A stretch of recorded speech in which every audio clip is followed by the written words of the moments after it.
Olha, hoje é um dia nacional de apoio a pessoas vítimas de tortura e um relatório anual mostra que, infelizmente, isso ainda é uma realidade no país. Os detalhes sobre esse estudo importante, quem nos conta é Carolina Pimentel, na redação da Agência Brasil. Boa noite, Carol. Boa noite, Mariana. Como você disse, hoje é lembrado o Dia Internacional em apoio às vítimas de tortura. E em entrevista à Agência Brasil, a secretária especial de Direitos Humanos, Flávia Piovesan, ela diz que, embora a Constituição do país proíba a tortura, infelizmente essa prática ainda persiste no país. Ela também defendeu uma política de reparação às vítimas. Bem, Flávia Piovesan destacou a importância também da criação no Brasil do Mecanismo Nacional de Prevenção e Combate à Tortura, que ele é composto por 11 peritos que investigam locais onde há registro de tortura e fazem relatórios. Inclusive, hoje, por causa da data, os peritos divulgaram um relatório em que apontam que jovens infratores têm sido submetidos à revista vexatória em unidades socioeducativas no país. Algumas dessas situações o jovem é obrigado a ficar nu durante a revista e é submetido também a situações humilhantes. O relatório diz ainda que a maioria desses jovens tem pouco ou quase nenhum contato com a família durante o período em que ficam internados nessas unidades, cumprindo aí as medidas socioeducativas. E os motivos para esse pouco contato são vários, mas segundo os especialistas, algum deles é porque a família do jovem mora longe da unidade onde ele está internado e também os dias e horários de visita são limitados. Os peritos também falam no relatório, eles também fizeram visitas e relatam também casos de tortura em unidades psiquiátricas e presídios. Para conferir a reportagem completa, é só acessar o nosso site agenciabrasil.abc.com.br. É com você, Mariana. Carolina, situações que vêm sendo denunciadas, pelas organizações de direitos humanos, não é de agora, há muitos anos esse tipo de situação vem sendo denunciada no Brasil, Mas eu vou aproveitar que você ainda está por aí, porque você tem informações para a gente da área de educação, Carolina? Parece que vamos ter mudanças no exame que avalia ali as competências educacionais de jovens e adultos, É isso? Isso mesmo, Mariana. O MEC anunciou há pouco que o exame usado pelos alunos para obter o certificado de conclusão do ensino médio a prova vai ser aplicada no dia 8 de outubro em todo o país.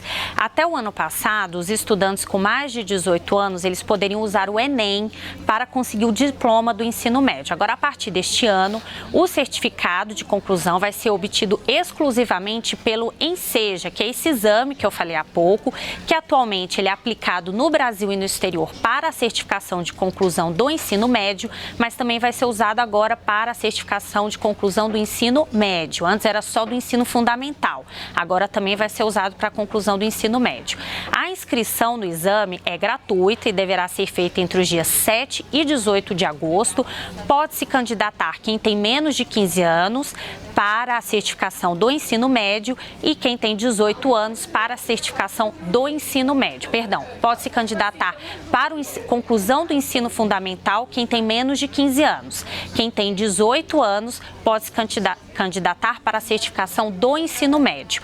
O exame ele vai ser aplicado também para presos e para brasileiros que moram no exterior. Mariana. Obrigada, Carolina Pimentel, que volta mais tarde conosco. Mas agora a gente vai dar boa noite para a Jéssica Gonçalves, lá nos estúdios da Rádio Nacional, porque a gente segue nessa pauta de educação e a Jéssica tem notícias para a gente sobre ProUni e SISU, Jéssica? O Ministério da Educação divulgou hoje na internet o resultado da segunda chamada do ProUni, o Programa Universidade para Todos. Os candidatos pré-selecionados nesta edição do segundo semestre de 2017 têm até o próximo dia 30 para apresentar nas instituições de ensino os documentos que comprovem as informações prestadas no momento da inscrição. Depois de conferir o resultado do ProUni, o candidato pré-selecionado deve verificar na instituição os horários e o local para apresentar comprovar as informações necessárias. E olha, quem perder o prazo ou não comprovar as informações será automaticamente reprovado. Aqueles que não foram selecionados em nenhuma das chamadas do ProUni do segundo semestre deste ano podem ainda participar da lista de espera dos dias 7 a 10 de julho. O ProUni seleciona estudantes para receber bolsas de estudo integrais e parciais em instituições particulares de ensino superior, com base na nota do Enem, o Exame Nacional do Ensino Médio. Agora a gente vai falar um pouquinho sobre o SISU, porque a convocação da lista de espera da segunda edição do Sistema de Seleção Unificada começou também hoje. O chamamento para matrícula cabe às próprias instituições de ensino, por isso é importante que os candidatos acompanhem as convocações da lista de espera na instituição escolhida. A lista de espera é aberta aos candidatos que não foram selecionados na chamada regular ou que foram aprovados somente para a segunda opção de curso. Segundo informações do Ministério da Educação, o número de inscritos nesta edição do SISU superou o registrado no mesmo período do ano passado. Foram quase 940 mil candidatos, 64 mil a mais que em 2016. Mariana. Obrigada, Jéssica Gonçalves. Olha, o presidente Michel Temer fez hoje um discurso forte sobre a necessidade das reformas, da continuidade das reformas e do seu governo. Quem vai nos contar os detalhes é Daniele Popov, que está aqui ao meu lado. Boa noite, Daniele. Boa noite, Mariana. O presidente foi enfático, né, nas palavras hoje. Verdade, Mariana. Nesse discurso hoje, no evento lá no Palácio do Planalto, o presidente Michel Temer disse que essa proposta de reformas do governo é a mais ambiciosa de todos os tempos e que sem essa conclusão dessas reformas não é possível concluir a retomada do crescimento. O presidente Michel Temer disse que não há plano B. Nós chegamos aqui para fazer aquilo que muitas e muitas vezes as questões eleitorais impedem. Nós estamos fazendo uma transição para que quem venha depois possa encontrar um Brasil nos trilhos. É isso que nós, na verdade, estamos fazendo. Não há plano B. Há que seguir adiante. Portanto, nada nos destruirá. Nem a mim, nem os nossos ministros. Bom, o presidente Michel Temer falou isso no contexto, que explicava todas as reformas que o governo vem fazendo para concluir a retomada do crescimento do país e disse também que as medidas tomadas têm a maior racionalidade econômica. Bom, ele falou durante uma cerimônia de sanção da lei que possibilita descontos para compras feitas em dinheiro em vez de cartão de crédito ou débito. Essa lei que regulamenta a diferenciação de preços permite que os comerciantes cobrem preços diferenciados para o mesmo produto em função da forma de pagamento. Mariana, é isso. Tá certo, obrigada, Daniele Popov. Olha, hoje é dia de segunda opinião aqui na TV Brasil, então dia de debates importantes no Diálogo Brasil. E o tema hoje é sobre a crescente violência contra pessoas transexuais no Brasil.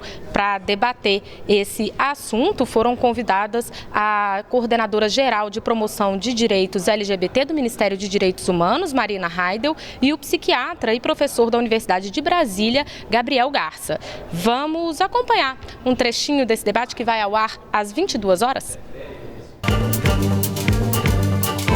Não é um crime comum, né? A gente não pode dizer que é um crime comum você assassinar uma travesti com 27 facadas, né? E, na verdade, acho que a sociedade brasileira ainda é muito preconceituosa.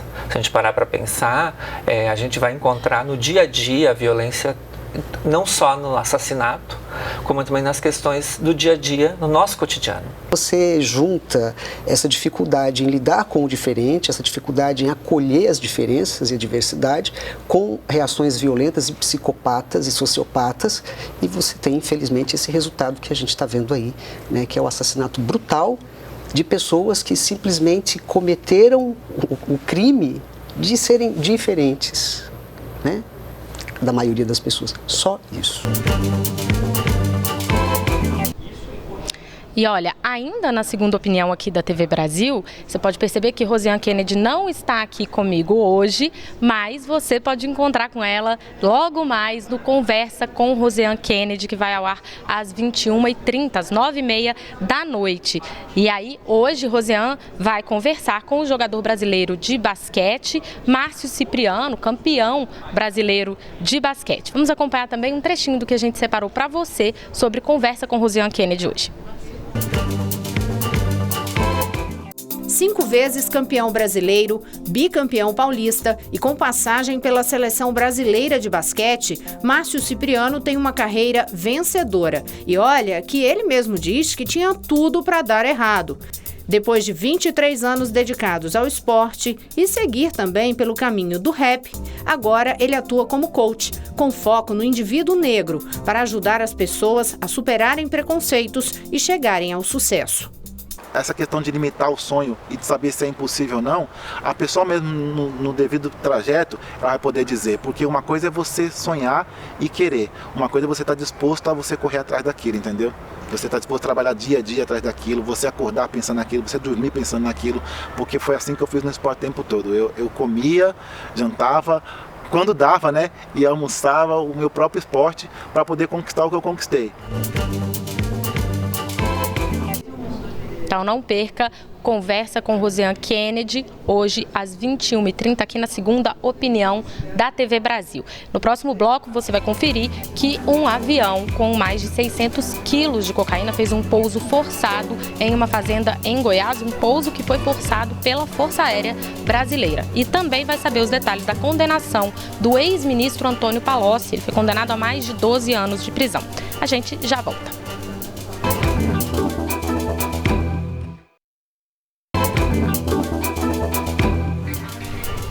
Estamos de volta com todas as notícias que circularam hoje nos corredores do poder. No primeiro bloco você viu aqui que um relatório anual mostrou que a tortura ainda é uma prática frequente no Brasil. E olha, a gente entra agora no nosso bloco de notícias policiais. O ex-ministro Antônio Palocci foi sentenciado hoje a 12 anos, 2 meses e 20 dias de prisão em um dos processos que ele responde no âmbito da Operação Lava Jato. Ele foi condenado em primeira instância pelo juiz Sérgio Moro, que também o condenou a um pagamento de uma multa de R$808 mil. Moro avaliou como procedente a denúncia do Ministério Público de que Palocci teria recebido propina para atuar em benefício da construtora Odebrecht na construção de sondas entre a Sete Brasil e o estaleiro Enseada de Paraguaçu. Segundo o juiz, ele praticou o crime de corrupção, ele foi condenado pelo crime de corrupção e foram cometidos 19 atos de lavagem de dinheiro. Antônio Palocci, a gente lembra, foi um homem forte nos governos do ex-presidente Luiz Inácio Lula da Silva e da ex-presidente Dilma Rousseff. No governo Lula, ele foi ministro da Fazenda, deixou o cargo em 2006, em meio àquele escândalo do caseiro Francenildo Costa, que o viu em uma mansão em Brasília com lobistas. Na época, ele deixou o Ministério da Fazenda por causa das denúncias envolvendo esse caseiro e depois voltou novamente a um cargo forte na esplanada dos ministérios em 2011 com a presidente Dilma Rousseff, de quem ele foi ministro-chefe da Casa Civil.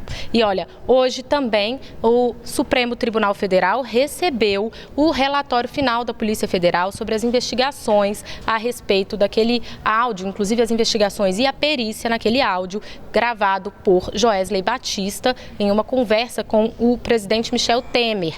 E agora, Daniele Popov está aqui comigo. E, Daniele, os detalhes do relatório final da Polícia Federal a gente ainda não conhece, né? Verdade, Mariana. As investigações, né, a perícia foram entregues hoje pela Polícia Federal. As conclusões da PF e o conteúdo ainda não foram divulgados pelo Supremo. Vale lembrar que essa perícia da gravação ela foi solicitada pelo presidente Michel Temer no mês passado. Os advogados, né, questionaram a STF, os advogados do presidente, a legalidade dessa gravação e afirmaram que há muitas contradições entre no depoimento, né, do Joesley Batista com o conteúdo aí dessas gravações.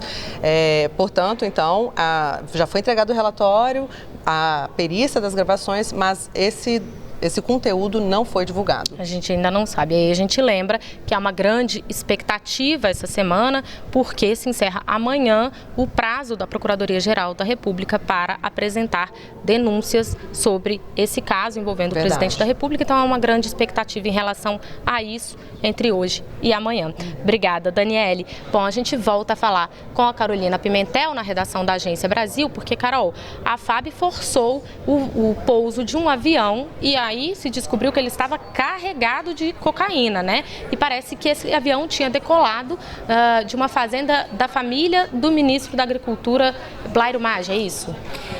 Isso, Mariana. A Força Aérea Brasileira ela interceptou ontem um avião. Esse avião acabou fazendo um pouso em uma área rural no município de Jussara, em Goiás.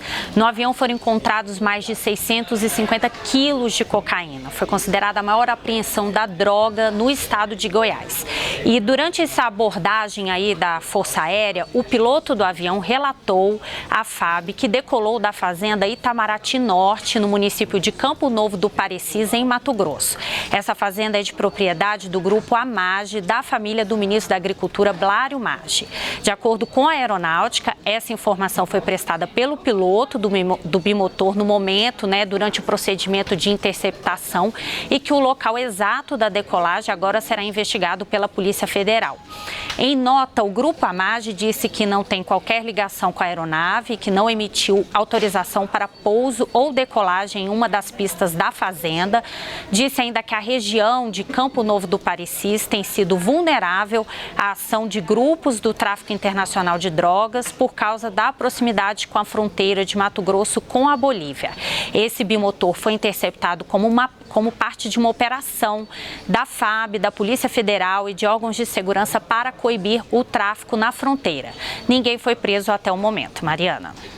Obrigada, Carolina Pimentel. Nós vamos agora falar lá na TV Brasil, no Rio de Janeiro, com Maurício de Almeida, porque Maurício teve operação policial aí no Rio de Janeiro hoje, 11 pessoas presas.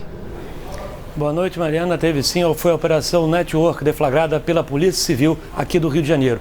A polícia conseguiu cumprir 8 mandados de prisão. O objetivo era acabar com uma quadrilha especializada em traficar armas e drogas e também fazer lavagem de dinheiro para o tráfico de drogas. Essa quadrilha utilizava um esquema semelhante ao do ex-governador do Rio de Janeiro, Sérgio Cabral.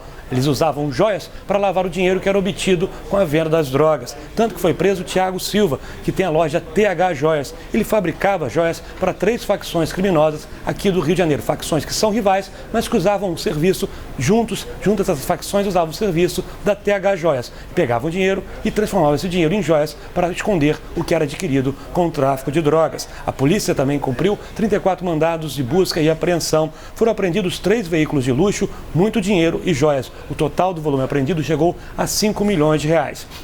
2 policiais civis que também tiveram a prisão preventiva decretada estão foragidos. São eles Carlos Augusto Cordeiro e Renato Cardoso. Segundo as investigações, esses 2 policiais civis recebiam cerca de 11 mil reais por semana para passar para os traficantes onde iriam acontecer as operações da polícia. Com isso, os traficantes conseguiam fugir e também escondiam armas e drogas que não eram apreendidas. Mariana.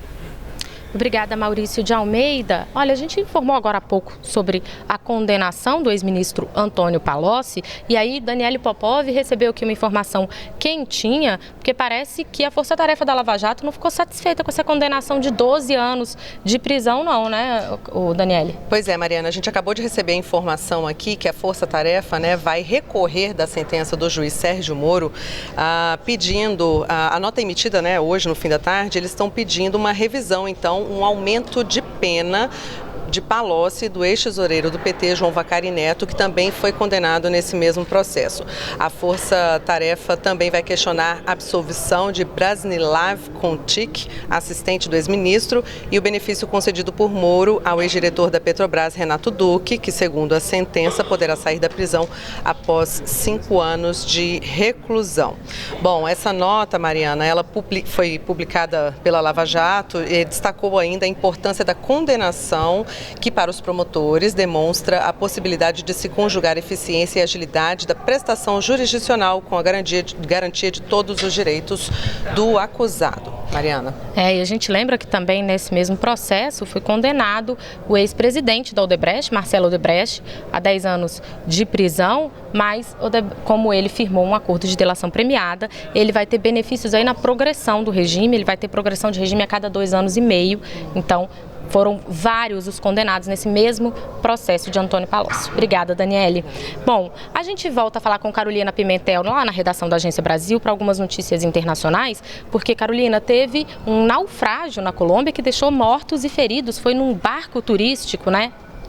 Isso, Mariana. O naufrágio foi de um barco turístico, aconteceu ontem e o presidente da Colômbia, Juan Manuel Santos, disse que esse naufrágio deixou 6 mortos e 31 desaparecidos. Segundo ele, 122 pessoas foram resgatadas e passam bem. O presidente da Colômbia disse ainda que agora as autoridades estão investigando se alguns dos desaparecidos estão com pessoas que ajudaram no resgate no momento que esse barco estava afundando. Mariana. Obrigada, Carolina Pimentel. Continuando nessas notícias internacionais, o Parlamento do Mercosul discutiu hoje, mais uma vez, a crise política e institucional na Venezuela. Os deputados brasileiros cobraram que o parlamento se posicione em relação às constantes denúncias de violações de direitos humanos, de execuções, de prisões arbitrárias contra manifestantes. A gente lembra que na última sexta-feira a oposição venezuelana divulgou um vídeo no qual um jovem manifestante de 22 anos era executado a queima-roupa por um militar com uma escopeta de balas de borracha, e o vídeo demonstra que não havia confronto entre esse jovem e o militar. Ele atirou nele a queima-roupa e então esses frequentes casos denunciados pela oposição na Venezuela sobre violações de direitos humanos e execuções foi tema hoje no Parlasul, no Parlamento do Mercosul, e aí um deputado venezuelano ligado ao presidente Nicolás Maduro defendeu o governo da Venezuela, disse que o presidente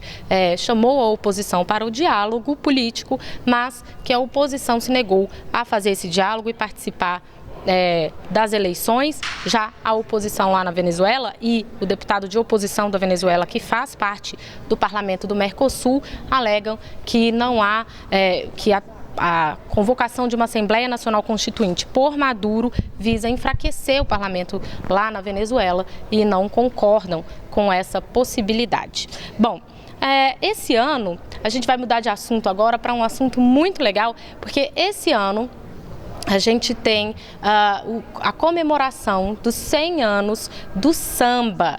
E aí, os colecionadores de selo podem ficar preparados, porque a gente vai ter um selo comemorativo sobre isso. Quem vai contar pra gente é Carolina Pimentel, lá na Agência Brasil. Carol. Bem, Mariana, o selo faz uma homenagem ao samba pelo telefone. O samba foi executado publicamente pela primeira vez em 25 de outubro de 1916 no Rio de Janeiro.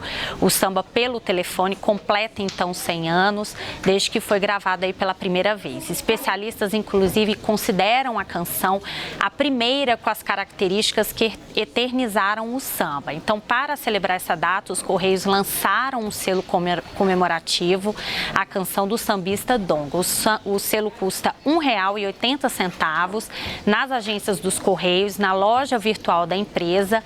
O selo também foi ilustrado pelo artista Daniel F. e representa uma roda de samba com músicos e baianas reunidos em um local que remete à tradicional Praça 11, na cidade do Rio de Janeiro. Desde 2007, o samba é reconhecido pelo Instituto do Patrimônio Histórico e Artístico Nacional como um patrimônio cultural e material do Brasil. Mariana. Carolina, eu que não sou ruim da cabeça nem doente do pé, adoro um bom samba, né? Imagino que você também goste, né? Sim, muito bom, né? E vale a pena, o selo é bem bonito. Eu acho que vários colecionadores vão gostar. Eu acredito que vão mesmo. Agora, Carolina, você tem últimas informações aí da Agência Brasil pra gente, né? Tenho sim, Mariana. Vamos lá. O Presídio Regional de Joinville foi interditado pela Justiça de Santa Catarina por superlotação e condições precárias aos detentos. Essa decisão foi proferida pelo juiz João Marcos Buch, que já havia levantado a possibilidade de interditar a unidade em abril, depois que ele fez uma visita de inspeção ao presídio. Na época, foram identificados problemas como estruturas comprometidas, esgoto aberto, falta de roupa e de material de higiene e também insalubridade nos alojamentos dos agentes penitenciários. O local ele tem capacidade para 580 presos, mas está abrigando mais de 810 detentos. Mariana. Obrigada, Carolina Pimentel. A gente lembra que essas informações todas da Agência Brasil você confere em www.agenciabrasil.ebc.com.br. Daniele Popov também tem uma última notícia para a gente aqui, Daniele, é sobre FGTS? Isso mesmo, Mariana. A retenção de parte dos recursos do FGTS para pagar o seguro-desemprego, ela não se justifica neste momento, segundo o ministro da Fazenda, Henrique Meirelles. Essa avaliação preliminar do governo, nessa avaliação, o ministro descartou a medida que estava em estudo pela equipe econômica e previa o uso de uma parte do saldo de conta vinculada do FGTS, a multa e de multa, dos 40% paga nas demissões sem justa causa para cobrir o benefício trabalhista. De acordo com o ministro, a proposta foi discutida apenas pelos técnicos da Fazenda, não chegando sequer, então, a ser debatida, entre os ministros da área.